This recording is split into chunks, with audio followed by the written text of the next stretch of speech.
माझं सोलापूर न्यूजमध्ये आपल्या सगळ्यांचं स्वागत. सोलापूर शहरात विजापूर परिसरात रमजानोत्सवानिमित्त 22 ते 31 मार्चपर्यंत मीना बाजार नावाने मोठा बाजार भरतो.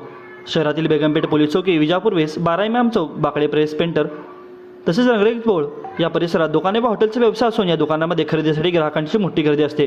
या पार्श्वभूमीवर वाहतुकीस अडथळा नको म्हणून 22 ते 31 मार्च या कालावधीत बेगमपेठ पोलीस चौकी ते विजापूर वेस, 12 इमाम चौक ते विजापूर वेस, बाकडे प्रेस ते विजापूर वेस, लक्ष्मी मार्केट ते विजापूर वेस, पंचकट्टा ते विजापूर वेस तसेच पेंटर चौक ते विजापूर वेस, रंगरेज बोर्ड ते विजापूर वेस आणि माणिक चौक ते विजापूर वेस हे रस्ते वाहतुकीसाठी बंद असणार आहेत. दरम्यान रमजान निमित्त सोमवारी दिनांक 24 रोजी पोलीस आयुक्त एम राजकुमार यांच्या प्रमुख उपस्थितीत शहर काझी मुस्लिम धर्मगुरू व शांतता कमिटीच्या सदस्यांची आयुक्तालयामध्ये बैठक होणार आहे. माणिक चौकाकडून समाचार चौक, भावसार पथ, 12 इमाम चौक, Kidwai Chowk, Hawai Chappal market, treasury bank corner, Panchkatta, Laxmi market, Datta Chowk असा पर्यायी मार्ग वाहनांसाठी उपलब्ध असणार आहे. माझं सोलापूर न्यूज या यूट्यूब चॅनलला सबस्क्राईब करा आणि बेल आयकॉन प्रेस करायला विसरू नका.